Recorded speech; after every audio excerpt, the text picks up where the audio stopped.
ایک ایسی کمپنی جس کے بغیر دنیا میں انٹرنیٹ کا تصور بھی ممکن نہیں ہے، اس کا دفتر پاکستان میں 18 اگست 2026 کو قائم ہو چکا ہے۔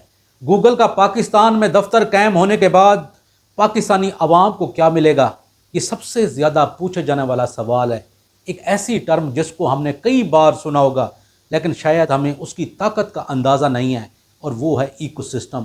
اگر یہ ایکو سسٹم ہمارے ملک پاکستان میں قائم ہو جاتا ہے تو آنے والے 10 سال میں پاکستان کی معیشت کی سمت تبدیل ہو جائے گی۔ ایکو سسٹم کوئی آئی ٹی کی کوئی مشکل ٹرم نہیں ہے، اس کو ہم آسانی سے ایک نوجوان کی کہانی سے سمجھ سکتے ہیں۔ ایک ایسا نوجوان جس کے پاس سکل ہے، اور ہم سپوز کر لیتے ہیں کہ اس کو کوڈنگ کرنی آتی ہے اور اس کے پاس اے آئی کا سٹارٹ اپ کا آئیڈیا ہے، لیکن اس کے لیے اس کے پاس انویسٹمنٹ نہیں ہے، اس کے لیے اس کے پاس کوئی گلوبل کسٹمر نہیں ہے، اور اس کے لیے اس کے پاس کوئی انٹرنیشنل پیمنٹ کا نظام نہیں ہے، تو صرف اس کا رزلٹ ایک ہی نکلے گا، اس کی یہ ساری کی ساری سکل اس کے لیپ ٹاپ تک محدود ہو جائے گی۔ اب ذرا اس تصویر کا دوسرا رخ دیکھیے۔ اب اسی سکل نوجوان کو اگر سٹارٹ اپ کے لیے انویسٹمنٹ ملتی ہے، پھر امریکہ اور یورپ سے گلوبل کسٹمر ملتے ہیں، پھر ڈیجیٹل پیمنٹ کا سسٹم ملتا ہے، تو وہ پھر نوجوان صرف ایک نوجوان ہی نہیں رہے گا بلکہ ایک بزنس بن جائے گا۔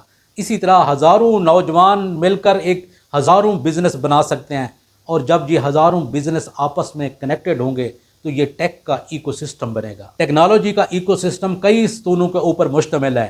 اس میں جو سب سے پہلے نمبر پر آ جاتا ہے وہ ہے ٹیلنٹ، مین کے نوجوانوں کو سکل ہونا چاہیے۔ پھر دوسرے نمبر پر آ جاتی ہیں یونیورسٹیز کو صرف ڈگریز تک محدود نہیں ہونا چاہیے بلکہ وہاں پہ ریسرچ اور انوویشن بھی ہونے چاہیے۔ پھر تیسرے نمبر پر نوجوانوں کے لیے سٹارٹ اپ آ جاتا ہے، مین کے نوجوانوں کو جاب نہیں تلاش کرنی چاہیے بلکہ اپنی کمپنی بنانی چاہیے۔ اور پھر اس کے بعد چوتھے نمبر پر آ جاتا ہے ہمارے پاس انویسٹر، مین کے اچھے آئیڈیا کے لیے ان کے پاس کیپٹل ہونا چاہیے۔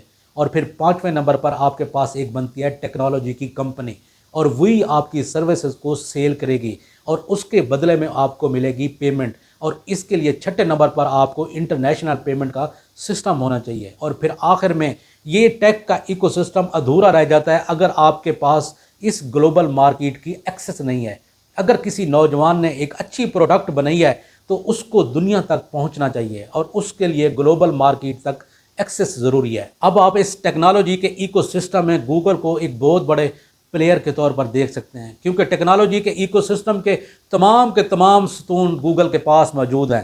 ذرا تصور کریں کہ ایک سائڈ پہ گوگل کی ٹیکنالوجی ہے اور پھر دوسری سائڈ پہ پاکستان کا نوجوان ہے۔ اگر یہ دونوں آپس میں کنیکٹ ہو جائیں تو کیا ہوگا؟ اصل میں اب یہی ایکسپیریمنٹ ہے جس کو کیا جا رہا ہے۔ پاکستان اور گوگل کے درمیان 2026 میں 1,50,000 سرٹیفکیشن کا ہدف سامنے ہے۔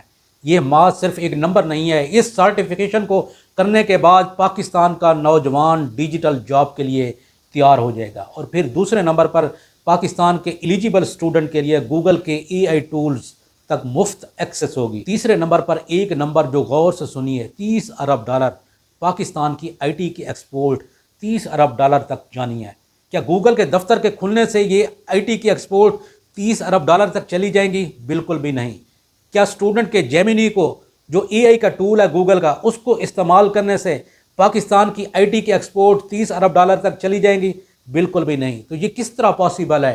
یہ صرف اور صرف اسی صورت میں پاسیبل ہے کہ اگر پاکستان میں یہ ٹیک کا ایکو سسٹم قائم ہو جاتا ہے، کیونکہ آنے والے دور میں جو اصل جنگ ہوگی وہ زمین کے لیے نہیں ہوگی، نہ ہی تیل کے لیے ہوگی، نہ ہی فوجی طاقت کے لیے ہوگی، بلکہ ٹیلنٹ کے لیے ہوگی۔ وہی ملک اس دنیا میں اکانومی کے لحاظ سے اوپر آئے گا جس ملک کے پاس سب سے زیادہ سکل نوجوان ہوں گے۔